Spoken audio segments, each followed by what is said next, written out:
السلام عليكم ورحمة الله، مرحبا بكم في قناة وصفات فريال، وإن شاء الله كامل تكونوا ملاح وصحتكم بخير. إذا كيما راكم تشوفوا اليوم راني بدلت شوية على كيك ديزاين، يعني حبيت نبدلكم شوية وصفات.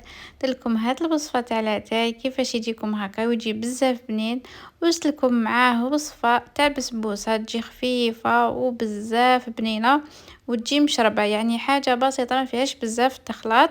شوفوا كيفاش تجي، يعني ما باش تتبان لكم مليح، لكن في الفيديو راح تشوفوها بكامل تفاصيل تاعها، حاجه خفيفه وبزاف بنينه. وزيد لكم السر اللي يخليها تجي هكذا حمراء من الفوق. اذا نقولوا بسم الله ونبدا في الوصفه تاعنا. اول حاجه درتها هي الشربات، عندي هنايا 2 كيسان تاع الماء مع 4 كيسان تاع السكر. درت لهم 2 شرائح تاع الليمون ونديرهم فوق النار باش يغليو. الكاس اللي استعملته تاع 220 مليلتر، يعني الكاس تاع ام وليد.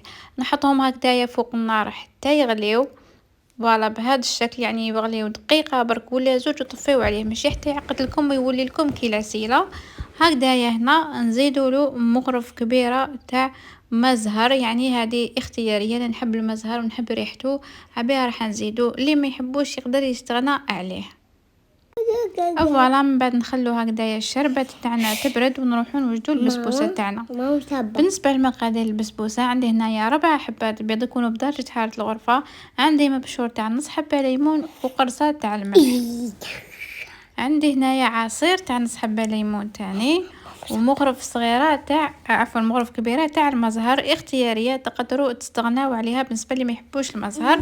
عندي هنايا كاس ماشي معمر تاع السكر، تقدروا ديروا حتى الكاس، انا ندير هذه الكميه باش ما تجيش حلوه بزاف. نزيد لها هنايا مغرف تاع العسيله، وهذا هو السر اللي يخليها تجيكم حمراء من الفوق. واللي ما عندهاش عسيله عادي تقدر تستغنى عليها. نخلط هكذايا كامل المقادير مع بعضهم. نحاول نكسر قبل هذاك البيض بهذا الشكل، صفار البيض. ومن بعد نخلط مليح، نحاول نضربها هكذا شويه بيدي، زعما شغل نسيو ونطلعوها غير باليد، يعني ما كلا تستعملوا الباتور باسكو بالباتور راح يتبدل القوام تاعها ويجيكم كيما المسكوتشو. من بعد هنايا كل ما نزيد نخلط مليح ونحس بلي هذاك السكر داب، نبدا نزيد في الكميه تاع الزيت اللي هي نفس الكميه تاع السكر، يعني كاس غير ربع تاع الزيت. اي فوالا نزيدها بهذه الطريقه ونكمل نخلط. من بعد كيف نزيد الكميه تاع الحليب اللي هي كاس غير ربع. هنا راهي تبان لكم نص كاس، وشنو انا درت الكيله بالكاس الاول، هذا يرفد اكثر من الكاس الاول، دونك ديروا بهذا الشكل نفس الكميه تاع السكر وهي تاع الزيت وتاع الحليب، تخلطوهم هكذايا مليح مع بعضهم بهذا الشكل حتى تشوفوهم هكذا. يبدا دير لكم شويه هذيك الرغوه البيضاء. نزيد هنايا كاس تاع السميد يكون متوسط بهذا الشكل، نخلطو كامل مليح. وهنا اللي يحبوا نواه كوكو يقدروا يزيدوا مغرف ولا 2 مغارف تاع نواه كوكو، بالنسبه لي انا ما نحبوش ما حاش نزيدو. نزيد هنايا 2 مغارف تاع الفارينة، تقدروا تستغناو عليهم اذا كان السميد تاعكم رطب شويه زياده. نزيدو هنايا ساشي ونص تاع الخميره الكيميائيه، ندير هكذايا ساشي ونزيد نص برك باش ما تجيش خفيفه بزاف، باسكو كان نديرو 2 ساشيات تطلع لكم البسبوسه تاعكم من بعد تعاود تهبط.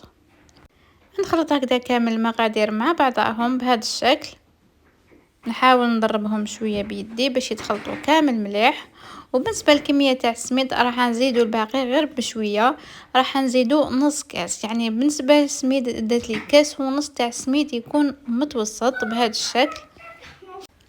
اي فوالا نزيدو هكذايا سميد بشويه ونكملوا نخلطوه حتى نتحصلوا على القوام اللي رانا حابينه. دوك شوفوا القوام اللي راح نتحصلوا عليه، يعني نبقاو نزيدو غير بشويه باش ما تجيش البسبوسه تاعنا ثقيله تاني، غير بشويه ونخلط بهذه الطريقه.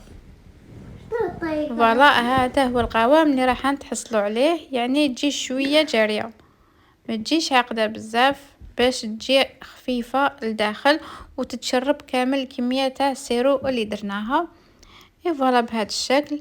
من بعد نحط هاد كوتي ونجيب البلاطو تاعي اللي فيه 25 على 30 سنتيمتر، نديرو ان بابي كويسون، تقدروا تستغنوا على البابي كويسون، انا نفضل نخدم هكايا بابي كويسون. نحطو كامل من تحت ونفرغ كامل الكميه تاع البسبوسه بهذا الشكل. اي فوالا نفرغها كامل بهذا الشكل. من بعد ندخلها طيب، يعني نحطها في الوسط تاع الفور وندخلها طيب على 180 درجة حوالي 30 الى 35 دقيقة. شوفوا 180 درجة 30 الى 35 دقيقة، ما تفوتوش. اذا تحمرت لكم من تحت من فوق اوكي، اذا ما تحمرتش حمروها من فوق وخرجوها. هنا مور ما نخرجوها مباشرة نبداو نشربوا فيها بالسيرو اللي لازم يكون بارد، يعني البسبوسة سخونة والسيرو تاعنا يكون بارد بهذا الشكل. شوفوا هذيك الكميه تاع السيرو اللي درناها تفرغوها كامل هكذايا في البسبوسه تاعكم. ممكن تبان لكم بلي بزاف وحد تقولوا بلي درنا كميه كبيره وتجينا مشمخه زياده ولا لا لا، ما تخافوهاش. هاد الكميه تاع السيرو تجيكم سوسوه وفرغوها كامل. شوفوا انا راني نفرغ وهي راهي تشرب. شوفوا هذيك الكميه كما قلت لكم كامل لازم تفرغوها باش البسبوسه تاعكم ما تجيكمش ناشفه. وكما قلت لكم السيرو غير يغلي 2 دقائق برك طفيو عليه، ما تكترولوش باش ما يعقد لكمش بزاف. بهذا الشكل نفرغوا كامل الكميه تاع السيرو اللي كنا درناه ونخليها تبرد تماما، يعني حوالي 2 سوايع وهي تبرد باش تقطعوها باش ما تفتت لكمش وتجيكم الحبه حاكمه روحها. وبالنسبه لهذا القارص اللي كان مع سيرو عصرته هكذايا من الفوق باش يمد بالنا تاع القارص بزاف خفيفه. دوك نخلو هكا البسبوسه تاعنا دكوتي باش تبرد ونروحوا للطريقه تاع لاتاي. يعني بالنسبه للطريقه تاع لاتاي ما حش نقول لكم الطريقه تاعي ولا اكتشفتها ولا شحال من خطره نشوف لي فيديو وبقيت نسيي حتى لقيت يعني هاد الطريقه اللي عجبتني واستعملت هاد الماركه تاع السهم، يعني بزاف بنينه. كنت من قبل نستعمل لا مارك تاع الراقي وكانت تجيني شويه مره، دونك كي وليت ديكوفريت هذه بزاف عجبتني، ما فيهاش كامل المروره. دونك هنا راح ندير كيله تاع لاتاي، راح ندير انايا بهذا الفنجان. دونك نديرو كيله تاع لاتاي بهذا الشكل، نفرغوها في كاش ولا عفوا كسرونه ولا كاس ولا اي حاجه تكون عندكم. نعمروها هكا بالماء اللي يكون مغلي ونخلوها حوالي 5 دقائق باش يطلق لاتاي هذاك المرورة تاعو. نخلوها كوتي. من بعد نصفيوها مليح ونديرو هذاك اللي صفيناه، يعني هاد لاتاي نديروه لداخل باش هذاك اسمه البقراش تاع لاتاي.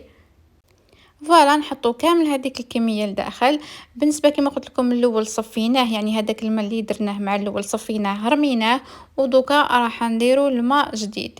شوفوا بالنسبه للكميه تاع الماء راح ديروا الكميه تاع لاتاي ديروها 8 خطرات الكميه تاع الماء، يعني درنا كاس تاع لاتاي نديرو 8 كيسان تاع الماء. وراني نعاود لكم بلي هذه ماشي زعما طريقه تاعي ولا نديكوفريتها، لقيتها كما كنت نحوس في لي فيديو شحال من خطره لقيتها وسيتها وبزاف عجبتني. يعني راح ندير هذه الطريقه، ندير 8 كيسان تاع الماء، نغطي عليها ونخليها على نار، نشعلها النار نخليها طيب حوالي 4 ساعة على نار تكون قليله، يعني تنقصوا النار كاع واش كاين وتحطوا لاتاي تاعكم هكايا من الفوق وتخلوه حوالي 4 ساعة. من بعد تطفيو عليه. فوالا نديراتو على نار تكون قليله. من بعد بالنسبه لي هنا راح ندير تاني كيله تاع السكر برك. انا مانيش حابه لاتاي تاعي يجي حلو بزاف، باش من بعد اللي يحب يزيد السكر يزيد، يعني تجي الحلاوه تاعو هذه معتدله. ندير كيله تاع السكر. من بعد نطفي لاتاي تاعي اللي يكون يطيب بهذا الشكل ونصفيه كامل فوق هذاك السكر اللي كنت فرغته. وكما كيكون عندكم هكايا طاس تاع الدجاج ولا من الاحسن حطوا له هاد البلاستيكات من التحت باش ما يكلاطيولكمش، يعني اي حاجه حتكون عندها كونتاكت مع الماربل هذاك اللي يكون بارد خافوا تكسر لكم بين زعما البرد والسخانه، دونك من الاحسن تحطوا لهم هذوك البلاستيكات اللي من التحت.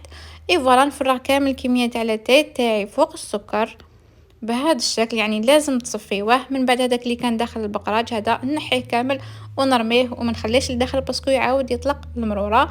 فوالا بالنسبه للكميه هذه دارت لي حوالي نص ريتله، يعني هنا راهي 450 قريب نص ريتله. من بعد نبقى بهذه الطريقه نقلب فلاتاي تاعي من البقراج للطاس ونزيد نعاود نفس العمليه حوالي 3 4 خطرات قد ما ديروها مليحه، يعني باش تخرج لكم كامل هذيك الرغوه اللي فلاتاي. ما تسحقوا تضربوه بالميكسور ما والو، ماشي لازم الميكسور. بهذا الشكل برك ديروه عامل هاد العمليه حوالي قلت لكم 3 4 قد ما ديروها تقدروا تزيدوا. شوفوا هنايا مع الاول برك بدا تخرج الرغوه هذيك، دونك تبقاو هكايا شويه. من بعد خلوا لاتاي تاعكم داخل البقراج عادي جدا، وكي تسحقوه يعني تعاودوا تسخنوه برك وتسربيوه. اي فوالا نغطي عليه ونخليه تكوتي. من بعد هنا نروح للبسبوسه تاعي اللي كانت باردة تماما ونقسمها بهذا الشكل. بالنسبه لهذا العرض راح نقسمه على 4، والطول راح نقسمه على 6. بالنسبه لي راح ندير الحبات يعني كيما شفتوه معاه في بدايه الفيديو، كيما تقدروا ديروهم على 4 برك ويكونوا الحبات تاوعكم شويه كبار. اي فوالا بهذا الشكل شوفوا كيفاش راهي تقطع بكل سهوله والحبه ما راهيش تتخسر. دوك نرفد لكم حبه بالمغرف هذه باش تشوفوا البسبوسه كيفاش جات بيان من الداخل قبل ما نديرها في الكيسات، باسكو على بالي مع الاول ما بانت لكمش مليح. شوفوا هنايا الحبه تاعي كيفاش جات لداخل، شوفوا جات بزاف خفيفه وجات مشربه. صدقوني تستاهل تجربوها، يعني تمتم توجدوها، ما تديش بزاف المقادير وما تديش بزاف الوقت وتخرج لكم كميه مليحه. ودوكا نحطها في الكيسات ونروح نسربيها مع لاتاي. هنا راني نسربي في لاتاي تاعي ونزيد معاه البسبوسه. وهكا رانا لحقنا لنهاية الفيديو تاع اليوم، ان شاء الله يكون فاتكم وان شاء الله يكون عجبكم المحتوى. اذا حبيتوا نزيد ندير لكم فيديوهات هكذايا يعني نخرج لكم شويه من العالم تاع الباتيسري، قولوا لي في التعليقات. اذا ان شاء الله يكون عجبكم الفيديو تاع اليوم واتمنى تجربوا الوصفات وينجحوا لكم. مع السلامه، نتلاقاو في فيديوهات اخرين باذن الله.